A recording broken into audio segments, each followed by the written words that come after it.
Here's something I've noticed over and over again. The moment responsibility becomes shared, effort changes.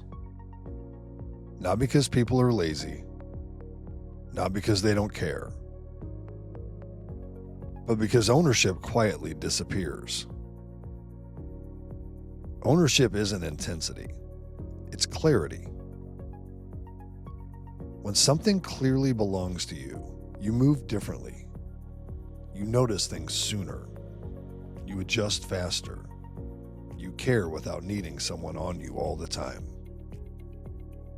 But when responsibility is shared, effort becomes negotiable. And once effort becomes negotiable, people start pulling back without even realizing it. You see this everywhere, but school is one of the clearest examples. Teachers assign work, parents are told to support it, kids are expected to complete it. On paper, everyone's involved. In real life, no one fully owns it. When homework goes well, the system holds together. When it doesn't, adults step in. They remind, they explain, they manage, they help. Over time, the work stops belonging to the child. It becomes a group project. And group projects are where responsibility usually goes to die. This isn't about blame. It's not bad parenting or bad teaching. It's just how humans respond to unclear ownership. When effort feels optional, people conserve it. Not because they're checked out, because caring without ownership feels risky. You can see this clearly in sports. Some people love team sports. Others are drawn to individual sports. And a lot of that comes down to ownership. In team sports, responsibility is distributed. Wins are shared, losses are shared. Mistakes can be absorbed by the group. That can be great. It can also make it easier to hide.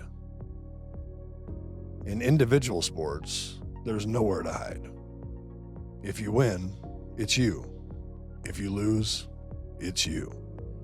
If you don't prepare, it shows. If you don't adjust, no one adjusts for you.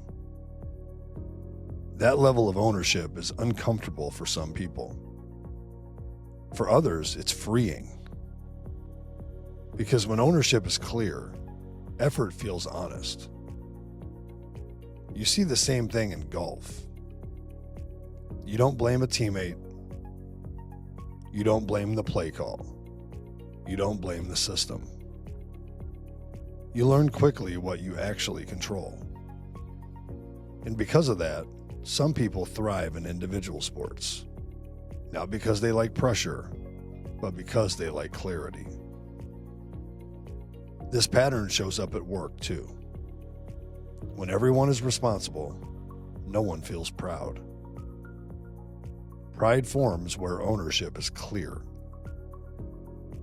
That's one of the quiet costs of shared responsibility systems. They don't create rebellion, they create disengagement. People don't push back, they just stop leaning in. And the frustrating part is that adults often respond to this by adding pressure. More reminders, more check-ins, more accountability. But pressure doesn't restore ownership. It usually replaces it. Ownership isn't created by intensity. It's created by boundaries. This is yours. I'm here if you need help, but I'm not doing it for you. That sentence sounds small. It changes everything. If effort feels hard to sustain, don't ask for more motivation. Ask a simpler question. Who actually owns this right now? The answer usually explains more than we want it to. Before you go, I want to mention something quickly. If this video helped you make sense of school, pressure, or what's happening at home, I've put that thinking into a short book called The Parent Playbook for School. It's not advice and it's not a program. It's just a calm explanation of why school feels heavier than it should, and how to stop carrying pressure that isn't yours. It's linked in the description if you want it.